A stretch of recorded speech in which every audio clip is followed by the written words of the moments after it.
إن الحمد لله نحمده ونستعينه ونستغفره ونؤمن به ونتوكل عليه ونعوذ بالله من شرور أنفسنا ومن سيئات أعمالنا من يهده الله فلا مضل له ومن يضلل فلا هادي له وأشهد أن لا إله إلا الله وحده لا شريك له وأشهد أن سيدنا ومولانا محمدا عبده ورسوله صلى الله عليه وعلى آله وصحبه وسلم تسليما كثيرا أما بعد فقد قال الله تعالى في كتابه العزيز أعوذ بالله من الشيطان الرجيم بسم الله الرحمن الرحيم المال والبنون زينة الحياة الدنيا والباقيات الصالحات خير عند ربك ثوابا وخير أملا صدق الله العظيم.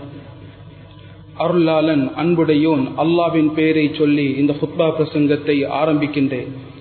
ஸலாத்தும் சலாமும் எம்முடைய நபி முஹம்மது ஸல்லல்லாஹு அலைஹி வஸல்லம் அவர்கள் மீதும் சஹாபாக்கள், தாபிஊன்கள், தபஉ தாபிஈன்கள் கியாமத் நாள் வரை நபியுடைய சுன்னாக்களை பின்பற்ற போகின்ற அனைத்து முஸ்லிமான முஃமினான நல்லடியார்கள் மீதும் உண்டாவதாக. அனைத்து சந்தர்ப்பத்திலும் அல்லாஹ்வை பயந்து அஞ்சி வாழுமாறு முதலாவதாக எனக்கும் அப்பால் உங்களுக்கும் தக்வாவை கொண்டு வஸியத் நசீஹத் செய்து கொள்கின்றேன். அன்பின் இஸ்லாமிய சகோதரர்களே, அல்லாஹு சுப்ஹானஹு வ தஆலா இந்த உலக வாழ்க்கையிலே எண்ணி முடிக்க முடியாத ஏராளமான பாக்கியங்களை தந்திருக்கின்றார். அந்த பாக்கியங்களுக்கு மத்தியில் விலை மதிக்க முடியாத, ஈடு செய்ய முடியாத மிக பெரும் ஒரு பாக்கியம்தான் குழந்தை பாக்கியம் என்பது. அல்லாஹு சுப்ஹானஹு வ தஆலா இந்த பாக்கியத்தை பற்றி பல்வேறுபட்ட முறையிலே வர்ணித்து இதன் பெருமதியை விளக்கி இருக்கின்றார். அன்புக்குரியவர்களே, கண்ணியமானவர்களே, அல்லாஹு சுப்ஹானஹு வ தஆலா இந்த பாக்கியத்தை மிக பெரும் ஒரு கொடை, கிஃப்ட் என்று சொல்லி காட்டியிருக்கின்றார். லில்லாஹி முல்குஸ் ஸமாவாதி வல் அர்த், வானம் பூமிகளின் ஆட்சி அல்லாஹ்வுக்கு சொந்தமானது. யஹ்லுகு மா யஷா, அல்லாஹ் நாடியதை படைக்கக்கூடியவனாக இருக்கின்றார். யஹபு லிமன் யஷாஉ இனாஸா, நாடியவர்களுக்கு அல்லாஹ் பெண் குழந்தைகளை கிஃப்டாக கொடுக்கின்றார். வயஹபு லிமன் யஷாஉ ذுகூர், நாடியவர்களுக்கு ஆண் குழந்தைகளை அல்லாஹ் ஹிபாவாக கிஃப்டாக கொடுக்கின்றார். அவ் யுஸவ்விஜுஹும் ذுக்ரானா வ இனாஸா, இன்னும் சிலருக்கு ஆண்களையும் பெண்களையும் சேர்த்து கொடுக்கின்றார். வயஜஅலு மன் யஷாஉ அகீமா, நாடியவர்களை அல்லாஹு தஆலா குழந்தை பாக்கியம் மற்றவர்களாக ஆக்குகின்றார். அல்லாஹ் அந்த ஆயத்தை எப்படி முடிக்கின்றான்? இன்னஹு அலீமுன் கதீர், அல்லாஹ் நன்கு அறிந்தவன். யாருக்கு எப்படி கொடுக்க வேண்டும் என்ற அறிவு அல்லாஹுக்கு இருக்கின்றது. கதீர், அல்லாஹ் சக்தி உள்ளவன். மனிதர்களது புத்திக்கு படாத முறையிலே, மனிதர்கள் திகைத்து போகக்கூடிய முறையிலே, தள்ளாடக்கூடிய வயதில் எப்படி ஜக்கரியா இப்ராஹிம் அலைஹிஸ்ஸலாம் அவர்களுக்கு குழந்தை பாக்கியத்தை கொடுத்தானோ, வைத்தியர்கள் திகைக்கக்கூடிய முறையில் குழந்தை பாக்கியத்தை கொடுப்பதற்கும் சக்தி உள்ளவனாக கதீராக அல்லாஹ் இருக்கின்றான் என்று அல்லாஹு தஆலா சொல்லி இருக்கின்றான். அல்லாஹ் குழந்தை பாக்கியத்தை பற்றி கிஃப்ட் என்று சொல்லி இருக்கின்றான். அல்லாஹ் சூரத்துல் கஹ்ஃபிலே இப்படியும் சொல்கின்றான், அல் மாலு வல் பனூன ஜீனத்துல் ஹயாத்தி துன்யா, உலகத்திலே உங்களுக்கு கொடுக்கப்பட்ட செல்வம், உங்களுக்கு கொடுக்கப்பட்ட குழந்தைகள் உலகத்தின் ஜீனா, அழகு என்று சொல்கின்றார். உலகத்தில் சில விடயங்களை தேவைக்காக வேண்டி பயன்படுத்துவோம். வீட்டை கட்டுவோம் தேவைக்காக வேண்டி, இன்னும் சில பகுதி அதை நாம் அழகுக்கு வைத்துக் கொண்டிருப்போம். வாகனத்தை தேவைக்காக வேண்டியும் ஓட்டுவோம், அழகுக்காக வேண்டியும் ஓட்டுவோம். இதே போன்று உலகத்திலே இருக்கும் சில காரியங்கள் தேவைக்காக வேண்டி செய்வோம், இன்னும் சில விடயங்கள் அது அழகு என்று நாம் எம் பார்வையிலே பார்க்கின்றோம். கண்ணியமானவர்களே, எம் வாழ்க்கையிலே அழகு பார்க்கும் மிக முக்கியமான பாக்கியம்தான் அல்லாஹ்வினால் கொடுக்கப்பட்ட மிக பெரும் கொடையாகிய குழந்தை பாக்கியம். குழந்தைகள் பிறக்கும் பொழுது ஏற்படும் சந்தோஷம் வித்தியாசமானது. பிறந்ததற்கு பின்னால் அந்த குழந்தைகளுக்கு மத்தியிலே ஏற்படக்கூடிய வளர்ச்சி, முன்னேற்றம், இதை பார்த்து எமக்கு ஏற்படக்கூடிய சந்தோஷம் வித்தியாசமானது. உலகத்தில் எந்த பாக்கியத்தை பார்த்தும் நாம் ஆச்சரியப்படும் பொழுது அது எமக்கு கொடுக்கப்பட்ட பாக்கியமாக இருக்கலாம். எமது குழந்தைகளுக்கு கொடுக்கப்பட்ட பாக்கியமாக இருக்கலாம், அல்லது மற்றவர்களுக்கு கொடுக்கப்பட்ட பாக்கியங்களாக இருக்கலாம். அந்த பாக்கியத்துக்கு கண் திருஷ்டி ஏற்படாமல், கண்ணூர் ஏற்படாமல் இருப்பதற்கு, அவர்களுக்கு எந்த பாதிப்பும் ஏற்படாமல் இருப்பதற்கு நாம் ஓத வேண்டிய அருமையான துஆ தான் மாஷா அல்லாஹ் லா குவத்த இல்லா பில்லாஹ். மாஷா அல்லாஹ் லா குவத்த இல்லா பில்லாஹ். விசேஷமாக எமது குழந்தைகளின் பாக்கியங்களை நாம் என்ஜாய் பண்ணும் பொழுது, அதை ரசிக்கும் பொழுது, அவர்களது பேச்சை பார்த்து சந்தோஷப்படும் பொழுது, அவர்களது திறமைகளை பார்த்து, முன்னேற்றங்களை பார்த்து, ஒவ்வொரு கட்டமாக அவர்கள் வாழ்க்கையிலே வளர்ச்சி அடையும் பொழுது அதை பார்த்து நாம் சந்தோஷப்படுகின்றோம், அதை ரசிக்கின்றோம். இந்த சந்தர்ப்பத்தில் நாம் முதலாவது சொல்ல வேண்டும் மாஷா அல்லாஹ் லா குவத்த இல்லா பில்லாஹ். சில சந்தர்ப்பங்களிலே கண்ணியமானவர்களே, ஊரார்களின் கண்ணூர் எமது பிள்ளைகளுக்கு படுவதற்கு முன்னால் எமது கண் திருஷ்டி பிள்ளைகள் மீது பட்டுவிடும். எனவே எமது பிள்ளைகள் உலகத்தில் கொடுக்கப்பட்ட மிக பெரும் அழகு ஜீனா. இதை நாம் என்ஜாய் பண்ணும் பொழுது கண்ணியமானவர்களே, மார்க்கம் கற்றுத்தந்த இந்த துஆவை சொல்லி நாம் அதை ரசிக்க வேண்டும். அல்லாஹ் சுப்ஹானஹு வ தஆலா குழந்தை பாக்கியத்தை பற்றி கிஃப்ட் என்று சொல்லி இருக்கின்றான், ஜீனா என்று சொல்லி இருக்கின்றான். அல்லாஹ் இப்படியும் சொல்கின்றான், இன்னமா அம்வாலுக்கும் வ அவுலாதுக்கும் ஃபித்னா. உங்களுக்கு கொடுக்கப்பட்ட செல்வம், உங்களுக்கு கொடுக்கப்பட்ட குழந்தைகள் ஃபித்னா, அது உங்களை குழப்பத்தில் ஆழ்த்தும், குழப்பத்தில் ஆழ்த்தும். எந்த சந்தோஷத்தை நீங்கள் தேடுகின்றீர்களோ அந்த சந்தோஷத்தை தரமாட்டாது. எந்த நிம்மதியை நீங்கள் தேடுவீர்களோ அந்த நிம்மதியை தரமாட்டாது. எந்த வெற்றியை உலகத்திலும் ஆகிரத்திலும் தேடுகின்றீர்களோ அந்த வெற்றியை அது தரமாட்டாது. அந்த நிம்மதியையும் சந்தோஷத்தையும் வெற்றியை விட்டும் திசை திருப்பி அழிவின் பக்கம், கவலையின் பக்கம், கைசேரத்தின் பக்கம் அந்த குழந்தைகளும் செல்வமும் கொண்டு போய் உங்களை சேர்த்தும். அல்லாஹ்விடத்தில் துஆ செய்ய வேண்டும், யா அல்லாஹ், வாழும் பொழுதும் என் குழந்தைகளை எனக்கு ஃபித்னாவாக, குழப்பமாக ஆக்கிவிடாதே.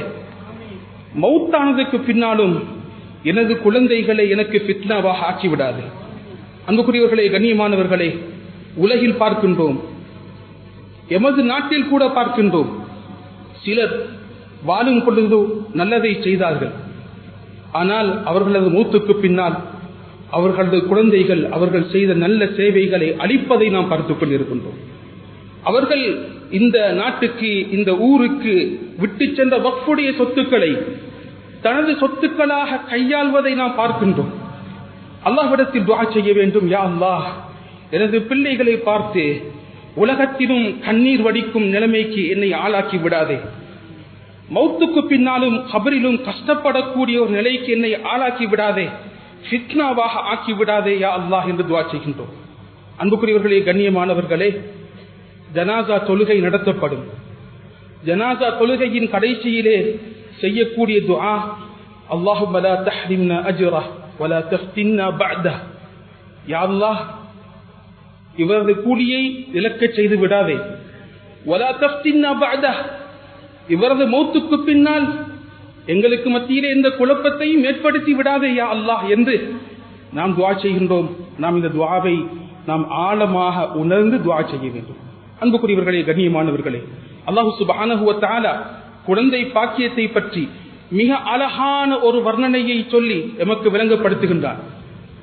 ரஹ்மானுடைய அடியார்கள் செய்யக்கூடிய துஆ, வஇபாதுர் ரஹ்மான் அல்லதீன யம்ஷூன அலல் அர்தி ஹௌனா என்று அல்லாஹ் தஆலா சூரத்துல் ஃபுர்கானிலே தனக்கு கட்டுப்பட்டு வாழக்கூடிய அடியார்கள் எப்படி வாழ்வார்கள், அவர்களது பண்பாடுகள் எப்படி இருக்கும், அவர்களது பேச்சுவார்த்தைகள் எப்படி இருக்கும் என்று அவர்களை பற்றி கிட்டத்தட்ட 12 கேரக்டர்ஸ், 12 தன்மைகளை சொல்லி காட்டியிருக்கின்றனர். அதில் அவர்கள் கேட்கக்கூடிய மிக அழகான ஆழமான கருத்துள்ள ஒரு துஆ, அவர்கள் செய்யக்கூடிய துஆ ஒரு தூர் நோக்குடன் அவர்கள் அந்த துஆவை செய்வார்கள். ரப்பனா ஹப் லனா மின் அஸ்வாஜினா வ துர்ரியாத்தினா குர்ரத அயுன். யா அல்லாஹ், எங்களது மனைவி, எங்களது குழந்தைகளின் மூலம் கண் குளிர்ச்சியை கிஃப்டாக தந்துவிடு. எப்படி குழந்தைகளை யா அல்லாஹ் நீ கிஃப்டாக தந்தாயோ, அந்த பெற்றெடுத்த குழந்தைகளின் மூலம் நிம்மதியையும் சந்தோஷத்தையும் கிஃப்டாக தந்துவிடு.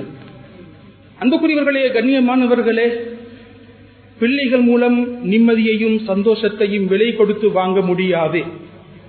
அது அல்லாஹ்வினால் கொடுக்கப்படக்கூடிய ஒரு கிஃப்ட். அந்த கிஃப்டை நாம் அல்லாஹ்விடத்தில் துஆ செய்து பெற்றுக்கொள்ள வேண்டும் என்று குர்ஆன் சொல்கின்றது. ரப்பனா ஹப் லனா மின் அஸ்வாஜினா வ ذُرِّيَّاتِنَا قُرَّةَ أَعْيُنٍ. யா அல்லாஹ், எங்களது மனைவி, எங்களது பிள்ளைகள் மூலம் கண்குளிர்ச்சியை, நிம்மதியை, சந்தோஷத்தை கிஃப்டாக தந்துவிடு. وَجَعَلْنَا لِلْمُتَّقِينَ إِمَامًا. யா அல்லாஹ், எங்களை, எங்களது குடும்பத்தை, எமது பிள்ளைகளை முத்தகீன்களுக்கு இமாமாக ஆக்கிவிடு. மற்ற குடும்பங்கள் பார்த்து ஆசைப்படக்கூடிய ஒரு குடும்பமாக ஆக்கிவிடு. எவ்வளவு சிறந்த முன்மாதிரி மிக்க ஒரு குடும்பமாக இருக்கின்றது. நல்ல பண்புள்ளவர்களாக இருக்கின்றார்கள்.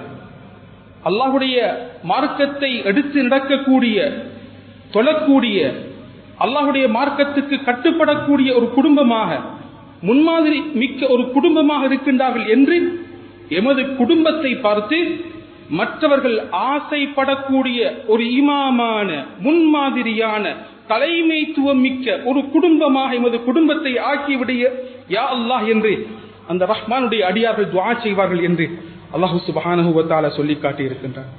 அன்புக்குரியவர்களே, கண்ணியமானவர்களே, எம் அனைவரது ஆசை எமது பிள்ளைகள் எமக்கு கண்குளிர்ச்சியாக மாற வேண்டும். அவர்கள் எமக்கு சந்தோஷத்தை பெற்றுத்தர வேண்டும். உலகத்திலும் இவர்கள் மூலமாக நிம்மதி அடைய வேண்டும். ஆகிரத்திலும் இவர்கள் மூலமாக நிரந்தரமான நிம்மதியையும் சந்தோஷத்தையும் அடைந்து சொர்க்கத்திலே ஒன்றாக இருக்க வேண்டும். இதுதான் எம் அனைவரது கோல், இலக்கு, ஆசையாக இருக்கின்றது. கண்ணியமானவர்களே, வாழ்க்கையில் எந்த குடும்பத்தில் பிறந்தோம் என்பது முக்கியம் அல்ல. நான் யாருக்கு பிறந்தேன் என்பது முக்கியம் அல்ல. நான் மௌத்தாகும் பொழுது எப்படிப்பட்ட ஒரு குடும்பத்தை, எப்படிப்பட்ட ஒரு பிள்ளையை நான் விட்டு செல்கின்றேன் என்பதுதான் முக்கியமானது. இப்ராஹிம் அலைஹிஸ்ஸலாம் அவர்கள் பிறக்கும் பொழுது அவர்கள் பிறந்த சூழல் அல்லாஹ்வை நம்பாத ஒரு சூழல். அந்த சூழலை மாற்றுவதற்கு அவர்கள் செய்த தியாகம் அது சொல்லி முடிக்க முடியாதது. அதை பற்றி நிறைய இந்த மாதத்திலே பேசப்பட்டிருக்கின்றது கண்ணியமானவர்களே. ஆனால் அவர்களது இலக்கு இருந்தது, அவர்களது ஆசை இருந்தது. நான் தான் இப்படிப்பட்ட குடும்பத்தில் பிறந்து விட்டேன், ஆனால் நான் மௌத்தாகும் பொழுது எனது குடும்பம் இப்படி இருக்கக்கூடாது. அவர்கள் செய்தார்கள், துஆ செய்தார்கள், ரப்பி ஹப்லி மினஸ் ஸாலிஹீன். யா அல்லாஹ், எனக்கு சாலிஹான பிள்ளைகளை கிஃப்டாக தந்துவிடு. நல்ல பிள்ளைகளை வளர்த்தார்கள். வஜ்ருப்னி வபனிய அன் நஅபுதல் அஸ்னாம். யா அல்லாஹ், என்னையும் எனது பிள்ளைகளையும் சிலை வணக்கத்தை விட்டும் பாதுகாத்து விடு. பாலைவனத்திலே விட்டு வருகின்றார்கள். 3 துஆக்களை தனது குடும்பத்துக்காக வேண்டி செய்தார்கள். ரப்பனா லியுகீமுஸ் ஸலாஹ். யா அல்லாஹ், இந்த பாலைவனத்திலே மக்கா முக்கர்ரமாவிலே விட்டு வந்திருக்கின்றேன். எதற்காக வேண்டி? லியுகீமுஸ் ஸலாஹ், தொழுகையை நிலைநாட்டுவதற்காக வேண்டி, உனக்கு கட்டுப்பட்டு வாழ்வதற்காக வேண்டி, உனது திருப்தியை அவர்கள் அடைவதற்காக வேண்டி, உனது மார்க்கத்தை நிலைநாட்டுவதற்காக வேண்டி விட்டு வந்திருக்கின்றேன். ஃபஜஅல் அஃஇதத மினன் நாஸி தஹ்வி இலைஹிம். யா அல்லாஹ், மக்களின் ஒரு சாராரின் உள்ளங்களை இவர்களின் பக்கம் திருப்பிவிடு. மக்களுடைய அன்பை பெற்றவர்களாக இவர்களை நீ ஆக்கிவிடு. வர்ஸுகுஹு மினஸ் ஸமராத் லஅல்லஹும் யஷ்குரூன். யா அல்லாஹ், இவர்களுக்கு பழங்களை, அவர்களது பசியை அடைத்து விடு, பழங்களை கொடுத்து பசியை அடைத்து விடு என்று தனது குடும்பத்துக்காக வேண்டி தூர் நோக்குடன் துஆ செய்தார்கள். அன்புக்குரியவர்களே, கண்ணியமானவர்களே, அவர்களது கனவு நனவாக மாறியது. அவர்கள் எதை ஆசைப்பட்டார்களோ அப்படிப்பட்ட குடும்பத்தை அடைந்தார்கள். அது மாத்திரமல்ல, அவர்கள் செய்த துஆ எப்படி தெரியுமா? யா அல்லாஹ், எனது இஸ்மாயிலை, மகன் இஸ்மாயிலை நல்ல பிள்ளையாக வளர்த்து விட்டேன். எனது மனைவி ஹாஜர், சாராவை பக்குவம் உள்ளவர்களாக ஆக்கிவிட்டேன். தக்வாவை அடைந்தவர்களாக ஆக்கிவிட்டேன். இது மாத்திரமல்ல, யா அல்லாஹ், ரப்பனா வபஅஸ் ஃபீஹிம் ரசூலன் மின்ஹும் யத்லு அலைஹிம் ஆயாத்திக். யா அல்லாஹ், எனது பரம்பரையிலே ஒரு ரசூலை அனுப்பிவிடு. எப்படிப்பட்ட ரசூல்? யத்லு அலைஹிம் ஆயாத்திக், குர்ஆனுடைய வசனங்களை ஓதக்கூடிய ஒரு ரசூலை அனுப்பிவிடு. வயுஅல்லிமுஹுல் கிதாப் வல் ஹிக்மா வயுஸக்கீஹிம், குர்ஆனையும் ஹிக்மா என்ற ஹதீஸையும் வயுஸக்கீஹிம் படித்துக் கொடுக்கக்கூடிய, மக்களது உள்ளங்களை பரிசுத்தப்படுத்தக்கூடிய ஒரு ரசூலை அனுப்பிவிடு என்று துஆ செய்தார்கள். அன்புக்குரியவர்களே, கண்ணியமானவர்களே, ரசூல் ஸல்லல்லாஹு அலைஹி வஸல்லம் சொன்னார்கள், அன தஅவத்து அபி இப்ராஹிம், அன தஅவத்து அபி இப்ராஹிம், நான் எனது வாப்பா இப்ராஹிமுடைய துஆ, அவர்கள் செய்த துஆ ஏற்றுக்கொள்ளப்பட்டது. அந்த துஆ ஏற்றுக்கொள்ளப்பட்டதினால் அல்லாஹ் என்னை இந்த உம்மத்துக்கு ரசூலாக அல்லாஹ் அனுப்பி இருக்கின்றான் என்று ரசூல் ஸல்லல்லாஹு அலைஹி வஸல்லம் அவர்கள் சொல்லி காட்டினார்கள். அன்புக்குரியவர்களே, கண்ணியமானவர்களே, எமது பிள்ளைகள் சிறந்தவர்களாக மாற வேண்டும் என்றால் நாம் நல்லவர்களாக மாறுவோம். எமது வாழ்க்கையை நாம் மாற்றிக்கொள்வோம். கண்ணியமானவர்களே, நாம் முன்மாதிரி மிக்க பெற்றோர்களாக இருந்தால் நிச்சயம் எமது பிள்ளைகள் சிறந்தவர்களாக மாறுவார்கள். மிம்பரில் இருந்து கொண்டு ஒரு ஹதீப் செய்யக்கூடிய ஹுத்பாவின் மூலம் ஏற்படக்கூடிய தாக்கத்தை விட, பயான்கள் மூலமாக பிள்ளைகளுக்கு ஏற்படக்கூடிய தாக்கத்தை விட, வீட்டில் நாம் எப்படி வாழ்கின்றோம், எப்படி நடந்து கொள்கின்றோம், எதை பேசுகின்றோம், நாம் எப்படி அல்லாஹ்வை நினைவு கூறுகின்றோம், நாம் எந்த முறையிலே மற்றவர்களுடன் நடந்து கொள்கின்றோம் என்ற எமது பண்பாடுகளை வைத்து, எமது வாழ்க்கையை வைத்துதான் எமது பிள்ளைகளின் வாழ்க்கையும் அமைய போகின்றது. கண்ணியமானவர்களே, பிள்ளைகள் கேட்டு தன் வாழ்க்கையை மாற்றுவதை விட அவர்கள் எம்மை பார்த்து தன் வாழ்க்கையை மாற்றிக்கொள்ளப் போகின்றார்கள், மாற்றிக்கொண்டிருக்கின்றார்கள். இதுதான் யதார்த்தம். கண்ணியமானவர்களே, இமாம் அபூ ஹனீஃபா ரஹ்மத்துல்லாஹி அலைஹி அவர்கள் சொல்லி காட்டுகின்றார்கள், நான் 5 சட்ட திட்டங்களை முடிவெட்டக்கூடிய ஒரு மனிதரிடம், பாபரிடமிருந்து நான் படித்துக் கொண்டேன். அல் வஸாயிர் வல் தஹாயிர் என்ற கிதாபில் இந்த சம்பவம் பதிவாகி இருக்கின்றது. சொல்கின்றார்கள், 5 சட்ட திட்டங்களை நான் முடிவெட்டக்கூடிய ஒரு மனிதரிடமிருந்து படித்துக் கொண்டேன். ஹஜ்ஜுக்காக வேண்டி சென்றேன். சென்று நான் கேட்டேன், எனது தலையை சிரைத்துக் கொள்ள வேண்டும், எவ்வளவு வேண்டும் என்று கேட்டார். அந்த பாபர் கேட்டார், தஷ்தரிகு ஃபில் ஹஜ், ஹஜ்ஜுக்கு வந்து நிபந்தனை போடுகின்றாயா, இது கூடாதே என்றார். சுப்ஹானல்லாஹ். கண்ணியமானவர்களே, கிப்லாவுக்கு ஒப்பசிட்டாக உட்கார்ந்தேன். அவர் கேட்டார், நல்ல காரியங்களை செய்யும் பொழுது கிப்லாவை முன்னோக்கி உட்காருவது சுன்னத்தானது, கிப்லாவை முன்னோக்கி உட்காருங்கள். சுப்ஹானல்லாஹ். தலையின் இடது பக்கத்தை கொடுத்தேன் வலிப்பதற்காக என்று சொன்னார். நல்ல காரியங்களை வலது பக்கத்தை வைத்து ஆரம்பிக்க வேண்டும். நான் மனதிலே நினைத்துக் கொண்டேன், சாதாரணமாக முடிகளை சவரம் செய்யக்கூடிய, சிரைக்கக்கூடிய இந்த மனிதர் இப்படிப்பட்ட சட்டங்களை பேசுகின்றாரா என்று மௌனமாக இருக்கும் பொழுது, ஏன் மௌனமாக இருக்கின்றீர்கள், ஹஜ்ஜுக்கு வந்து இருக்கின்றீர்கள், தல்பியா சொல்லுங்கள், லப்பைக் அல்லாஹும்ம லப்பைக் என்று சொன்னார். சுப்ஹானல்லாஹ். அனைத்தையும் செய்து முடித்து விட்டேன். எங்கே போக போகின்றீர் என்று கேட்டார். நான் எனது கூட்டத்துடன் சேரப் போகின்றேன் சொன்னார். 2 ரக்காத்துகளை தொழுது கொள்ளுங்கள். அபூ ஹனீஃபா ரஹ்மத்துல்லாஹி அலைஹி ஆச்சரியப்பட்டு கேட்டார்கள், எங்கிருந்து நீ இதை படித்தாய்? சொன்னார், நான் இதை படிப்பதற்கு எந்த மதரசாவுக்கும் போகவில்லை, எந்த இடத்துக்கும் தேடி செல்லவில்லை. மக்காவின் இமாம் அத்தா இப்னு அபீ ரபாஹ் என் இடத்துக்கு தன் தலையை சிரைப்பதற்காக வேண்டி வந்தால் இப்படித்தான் செய்வார். அவரை பார்த்து படித்த பாடம் தான் இது, அவரை பார்த்து படித்த பாடம் தான் இது. கண்ணியமானவர்களை, எமது செயலை பார்த்து பிள்ளைகள் பெரும் பாடத்தை, லெசனை படிக்கின்றார்கள். எமது பேச்சுக்களை பார்த்து எமது பிள்ளைகள் தன் வாழ்க்கையை மாற்றிக் கொள்கின்றார்கள். எமது பிள்ளைகளின் வாழ்க்கை நாம் தான். எம்மை மாற்றிக்கொண்டால், நாம் சிறந்தவர்களாக இருந்தால் எமது பிள்ளைகள் நிச்சயம் சிறந்தவர்களாக மாறுவார்கள். கண்ணியமானவர்களே, உலகத்தையே ஆட்சி செய்த மிக பெரும் ஒரு ஹலீஃபா இருந்தார். அவர் 2.5 வருடங்கள் தான் உலகத்தை ஆட்சி செய்தார். கண்ணியமானவர்களே, அவருக்கு 11 பிள்ளைகள் இருந்தார்கள். மௌத்தாக போகின்றார். ஒருவர் வந்து கேட்டார், பிள்ளைகளுக்கு நீங்கள் எதை விட்டு விட்டு செல்கின்றீர்கள்? அவரது முழு சொத்து 18 தீனார். 5 தீனார் ஜனாசாவுடைய வேலைகளுக்கு, 4 தீனார் கபருக்கு, பேலன்ஸ் ஆனது 8 தீனார்கள். சொன்னார்கள், தரக்து லஹும் தக்வல்லாஹ், எனது பிள்ளைகளுக்கு அல்லாஹ்வுடைய அச்சத்தை, பயத்தை விட்டு விட்டு செல்கின்றேன். ஃபஹுவ யதவல்ல ஸாலிஹீன், எனது பிள்ளைகள் சாலிஹீன்களாக, நல்லவர்களாக இருந்தால் குர்ஆன் சொல்கின்றது, சாலிஹீன்களை, நல்லவர்களை அல்லாஹ் பொறுப்பெடுப்பார், அவன் வீணாக்க மாட்டான்.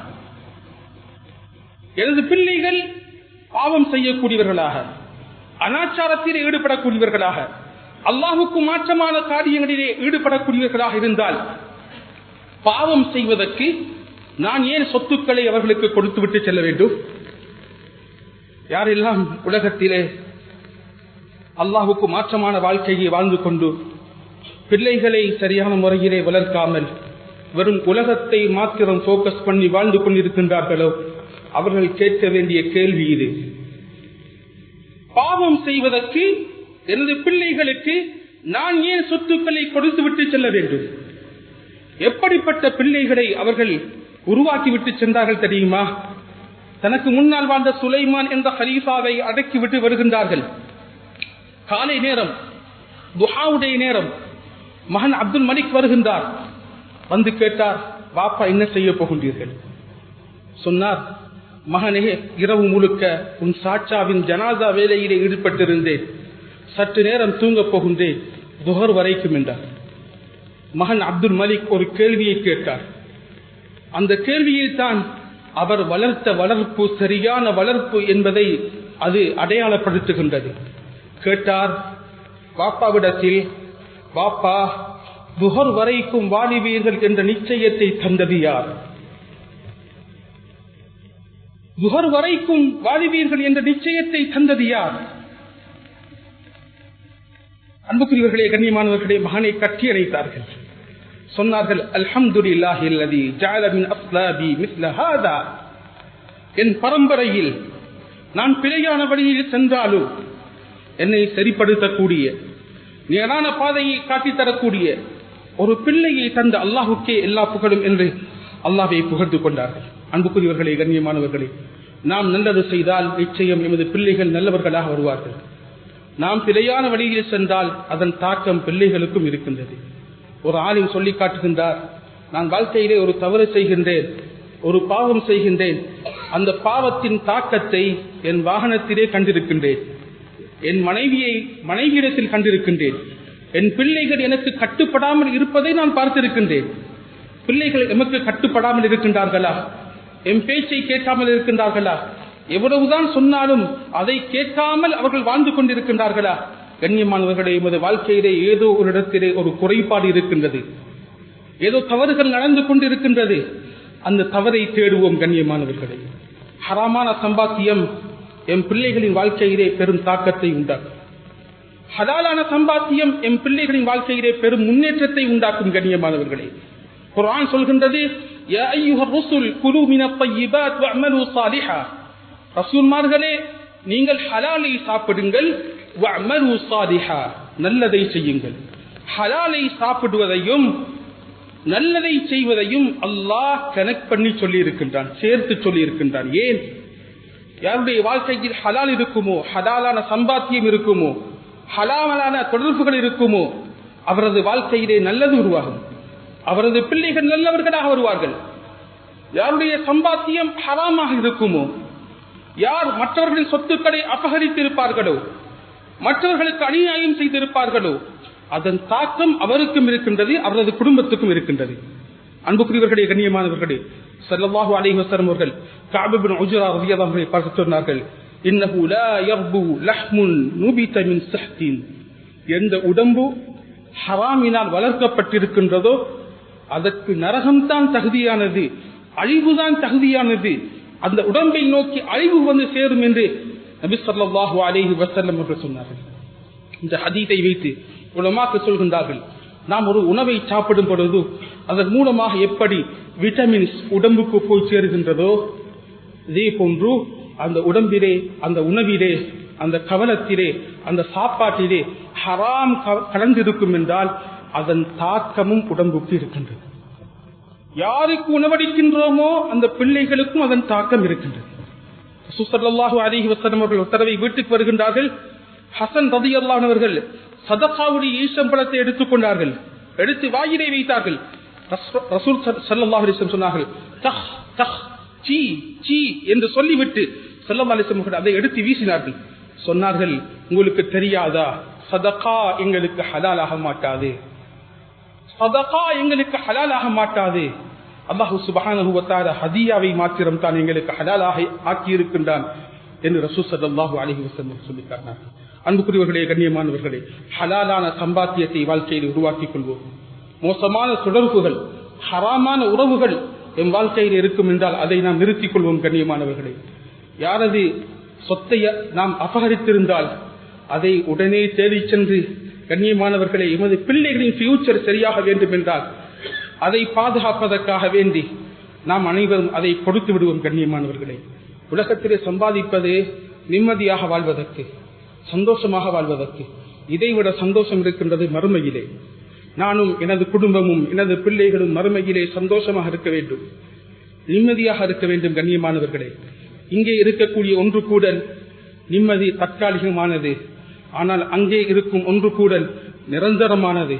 அங்கே அல்லாஹ் சுப்ஹானஹு வ தஆலா நிரந்தரமான ஒன்று கூடலையும் நிரந்தரமான சந்தோஷத்தையும் எமக்கும் எமது குடும்பத்துக்கும் தர வேண்டுமா?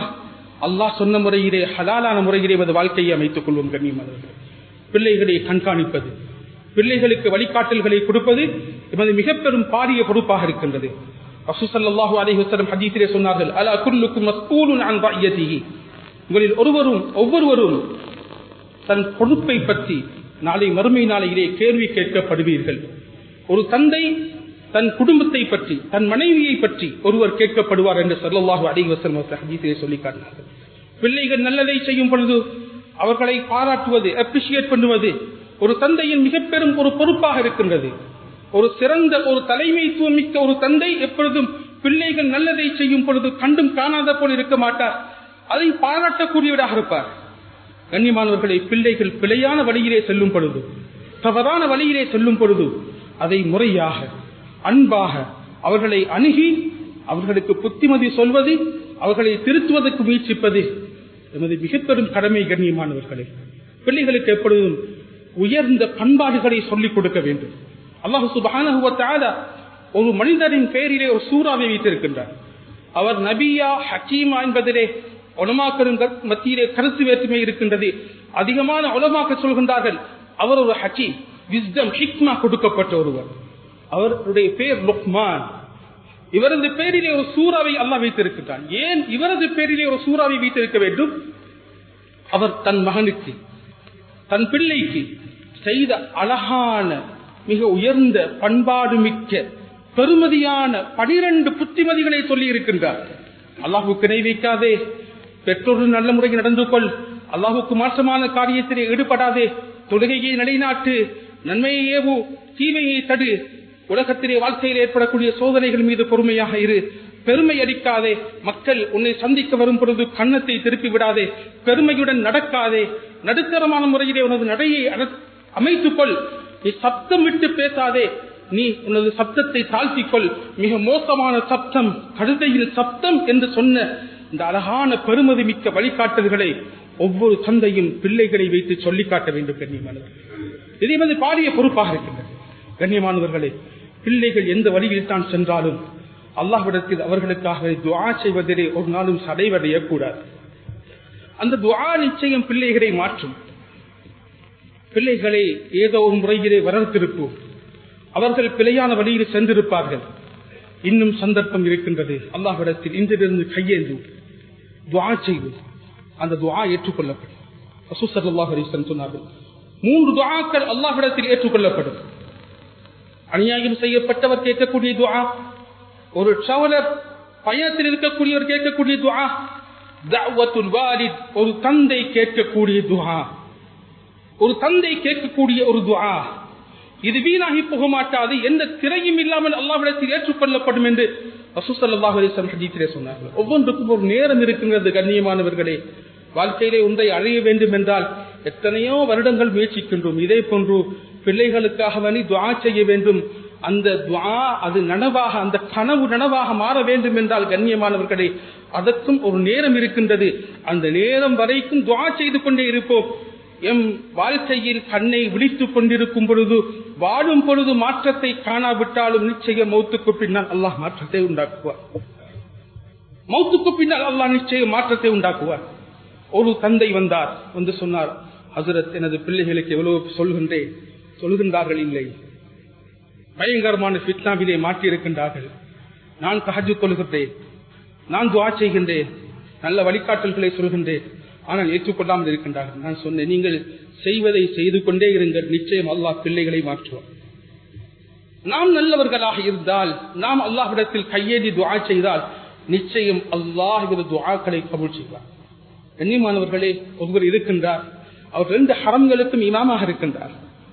2 ஹரம்களுக்கும் இமாமாக இருக்கின்றார். கண்ணியமானவர்களே, அவர் சின்ன வயசிலே குழப்பங்கள் போடும் பொழுது தாய் அவருக்கு ஏசாமல் எதுவும் சொல்லாமல், அல்லாஹ் உன்னை 2 ஹரம்களுக்கும் இமாமாக ஆக்குவானாக என்று துஆ செய்வார். அவர் சில வருடங்களுக்கு முன்னால் சொன்னார், இதோ தாயின் துஆ ஏற்றுக்கொள்ளப்பட்டு விட்டது, அல்லாஹ் 2 ஹரம்களுக்கும் இமாமாக ஆக்கிவிட்டார். ஒரு இமாம் இருக்கின்றார், அவர் மிக பெரும் ஒரு மேதை, தஃப்சீரின் கிதாபுகளை எழுதி இருக்கின்றார், நிறைய புத்தகங்களை எழுதி இருக்கின்றார். கண்ணியமானவர்களே, அவர் சின்ன வயதிலே ஒரு பறவையோடு விளையாடிக் கொண்டிருந்தார். ஜமக்ஷரி ரஹ்மத்துல்லாஹி அலைஹி அவர்கள், அந்த பறவையின் கால் உடைந்து விட்டது. தாய் அந்த சந்தர்ப்பத்தில் வாய் முந்தி ஒரு துஆவை செய்தார், அல்லாஹும் உன் காலை உடைப்பானாக என்றார். சொல்கின்றார்கள், இதோ என் காலை நான் இழந்து விட்டேன், தாய் செய்த துஆ. ரசூல் ஸல்லல்லாஹு அலைஹி வஸல்லம் சொன்னார்கள், லா ததுஉ அலா அன்ஃபுஸிக்கும் வலா அலா அவுலாதிக்கும், நீங்கள் உங்களுக்கு எதிராக, உங்களது பொருளாதாரத்துக்கு எதிராக, உங்களது பிள்ளைகளுக்கு எதிராக சில சந்தர்ப்பங்களிலே நீங்கள் துஆ செய்கின்றீர்கள், பதுஆ செய்கின்றீர்கள், சாகமிடுகின்றீர்கள். இப்படி நீங்கள் செய்ய வேண்டாம். காரணம், ஒரு நேரம் இருக்கின்றது, அந்த நேரத்தில் எந்த துஆவை கேட்டாலும் அல்லாஹ் ஏற்றுக்கொண்டு விடுவான். அல்லாஹ் ஏற்றுக்கொண்டு விடுவான். கண்ணியமானவர்களை, குழந்தைகளை பிள்ளைகளை பெற்றெடுப்பதல்ல சாதனை, அந்த பிள்ளைகளை நல்லவர்களாக பெற்றெடுத்து அவர்களை வளர்த்து விட்டு அல்லாஹ்வுக்கு பொருத்தமானவர்களாக விட்டு செல்வோம். ஸல்லல்லாஹு அலைஹி வஸல்லம் ஹதீஸிலே சொன்னார்கள், ஒரு மனிதன் மௌத்தாகிவிட்டால் அனைத்து அமல்களும் முடிந்து போய் விடுகின்றது, 3 விஷயத்தை தவிர, சதகா ஜாரியா, நிலையான தர்மம். இரண்டாவது ஸல்லல்லாஹு அலைஹி வஸல்லம் சொன்னார்கள், இல்முன் யுன்தஃபஉ பிஹி, பிரயோஜனம் கொடுக்கக்கூடிய அறிவு, வலதுன் சாலிஹுன் யதுஉ லஹு, அவருக்காக வேண்டி துஆ செய்யக்கூடிய சாலிஹான பிள்ளை என்று ஸல்லல்லாஹு அலைஹி வஸல்லம் துஆ சொன்னார்கள். நாளை மறுமை நாளையிலே ஒரு மனிதனின் அந்தஸ்துக்கள் உயர்த்தப்படும் சொர்க்கத்திலே. அந்த மனிதன் கேட்பானாம், நான் இவ்வளவு அமல் செய்யவில்லையே, எப்படி எனது அந்தஸ்துகள் உயர்த்தப்படுகின்றது என்று கேட்கும் பொழுது சொல்லப்படுமா, பிஸ்திக்ஃபாரி வலதிக லக், உனது பிள்ளை உனக்காக வேண்டி உன் மௌத்துக்கு பின்னால் அல்லாஹும்ம ஃபிர் லி அபி, அல்லாஹும்ம ஃபிர் லி உம்மி என்று துஆ செய்தது. இதை வைத்துதான் உங்களது அந்தஸ்துகள் உயர்த்தப்பட்டது என்று ரசூல் ஸல்லல்லாஹு அலைஹி வஸல்லம் ஹதீஸிலே சொன்னார்கள். அன்புக்குரியவர்களே, கண்ணியமானவர்களே, நாளை மறுமை நாளையிலே சொர்க்கத்தின் உயர்ந்த அந்தஸ்திலே வாப்பா இருப்பார், மகன் சொர்க்கத்தின் தாழ்ந்த அந்தஸ்திலே இருப்பார். குர்ஆன் சொல்கின்றது, வல்லதீன ஆமனு வத்தபஅத்ஹும் துர்ரிய்யத்துஹும் பிஈமான் அல்ஹக்னா பிஹிம் துர்ரிய்யத்தஹும், வாப்பா செய்த அந்த உயர்ந்த அமலை வைத்து மகனை அல்லாஹ் சொர்க்கத்தின் உயர்ந்த அந்தஸ்தில் ஒன்று சேர்ப்பார். மகன் சொர்க்கத்திலே உயர்ந்த அந்தஸ்தில் இருப்பார், வாப்பா சொர்க்கத்திலே தாழ்ந்த அந்தஸ்தில் இருப்பார். மகன் செய்த அந்த உயர்ந்த அமலை வைத்து வாப்பாவையும் உம்மாவையும் பிள்ளைகளையும் அல்லாஹ் சொர்க்கத்திலே ஒன்றாக இருக்கக்கூடிய பாக்கியத்தை கொடுப்பார். இதுதான் நமது இலக்கு. கண்ணியமானவர்களே, உலகம் அல்ல, உலகத்திலே அல்லாஹ் தந்த பாக்கியத்தை அல்லாஹ் விரும்பக்கூடிய முறையிலே பயன்படுத்துவோம். நிச்சயம் மறுமையில் இருக்கும் வாழ்க்கை அது நிரந்தரமானது, அது அதிலே கிடைக்கக்கூடிய சந்தோஷமும் அது அலாதியானது, வித்தியாசமானது. அந்த சந்தோஷத்தை நாமும் நமது குடும்பமும் அனுபவிக்கக்கூடிய பாக்கியத்தை அல்லாஹ் அனைவருக்கும் தந்தருள்வானாக. வ ஆகிரு தஅவானா அனில் ஹம்துலில்லாஹி ரப்பில் ஆலமீன்.